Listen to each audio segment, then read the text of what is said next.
नमस्ते दोस्तों, आज हम बनाने जा रहे हैं पनीर रोल जो बच्चों को ज़्यादा ही पसंद होता है और बड़ों को भी। चलिए अब इसे हम बनाना शुरू करते हैं। इसे बनाना तो बहुत ही आसान है। चलिए सबसे पहले हम पराठा के लिए डो तैयार करते हैं।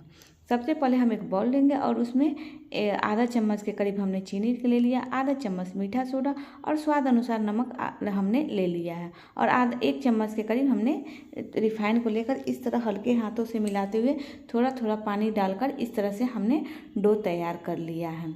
अब हम सब्जियों को बारीकी चॉप कर लेंगे। हमने टमाटर, गाजर, 3-4 हरी मिर्च, 3-4 लहसुन की कलियाँ, प्याज, थोड़ा सा अदरक को बारीकी चॉप कर लिया और थोड़ा शिमला मिर्च को हमने बारीकी चॉप कर लिया और 100 ग्राम के करीब हमने पनीर लिया है, जैसा कि आप देख रहे हैं। चलिए अब इस पनीर में मसाला हम तैयार करते हैं। सबसे पहले एक बाउल लेंगे और उसमें पनीर को डाल दें। उसमें हम आधा चम्मच हल्दी पाउडर, आधा चम्मच धनिया, आधा चम्मच कश्मीरी लाल मिर्च पाउडर और आधा चम्मच जीरा पाउडर और आधा चम्मच के करीब हमने रिफाइन को डालकर इस तरह से और आधा चम्मच हमने मैदा को डालकर हल्के हाथों से हम इस तरह से मिला देंगे।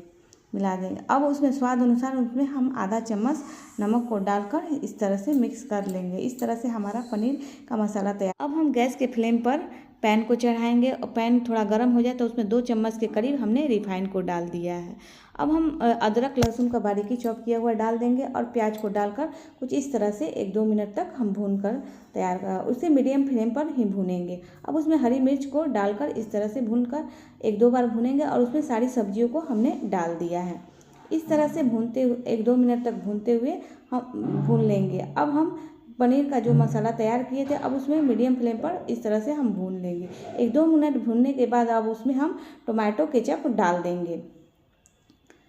कुछ इस तरह से भूनकर मेरा मसाला तैयार हो गया। अब चलिए हम रोल बनाते हैं। सबसे पहले हमने लोई को ले लिया और उसको बेलन की सहायता से हमने गोल रोटी बेलते हुए दोनों तरफ हमने रिफाइन लगाकर इस तरह से फोल्ड करके हमने लोई तैयार करा। अब उसको पतला सा बेल लेंगे और तावे पे हम उलटते पुलटते दोनों तरफ रिफाइन लगाकर हमने पराठा तैयार कर लिया है कुछ इस तरह से। अब हम एक पराठा ले लेंगे और उसमें स्टफिंग करने के लिए पनीर मसाला जो तैयार किया था अब उसको इसमें हम चम्मच की मदद से हम बीच में डाल देंगे इस तरह से। अब हम स्लाइस किया हुआ प्याज थोड़ा सा डाल देंगे। अब उसमें टोमेटो सॉस हम डाल देंगे। अब उसमें चिली सॉस को डालकर कुछ इस तरह से डाल देंगे और थोड़ा सा नींबू को हम स्वाद अनुसार डाल देंगे। नींबू आपको पसंद ना हो तो आप इसे स्किप भी कर सकते हैं, लेकिन नींबू रखने से अच्छा लगता है। अब उसको हम बटर पेपर की सहायता से हम फोल्ड कर देंगे कुछ इस तरह से। अब हमारी पनीर रोल बनकर तैयार हो गई। कैसी लगी हमारी आज की रेसिपी ज़रूर कमेंट सेक्शन में बताइएगा। लाइक शेयर कमेंट जरूर कीजिएगा। राधे राधे।